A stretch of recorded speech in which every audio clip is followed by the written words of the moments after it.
Kita jangan tengok semayang kita, tuan-tuan. Jangan tengok semayang, jangan tengok puasa, jangan tengok sedekah. Kita puasa okey, tak gagal. Semayang okey, tak gagal. Tapi kita gagal dengan mak kita. Kita gagal dengan ayah kita. Hebat tara mana lah. Tapi kalau kita gagal dengan mak kita, kita gagal dengan ayah kita, kita gagal semua perkara. Gagal habis semua. Semua habis. Semayang kita habis, puasa kita habis, semua kita habis. Kita gagal dengan dua makhluk. Ayah, saya ada duit ni sebab ayah. Mak, saya ada duit ni sebab mak. Mak bawah. Saya sanggup buang semua duit saya untuk mak, saya sanggup buang duit saya untuk ayah. Jangan kita jadi anak yang gagal, tuan-tuan. Jangan, tolonglah.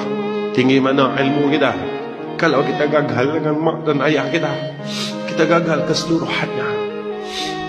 Maka contohilah Uwais Al-Qarni yang tidak didendangkan dan tidak dipedulikan oleh makhluk di bumi, tapi dicintai dan dikasihi oleh sekian makhluk di langit.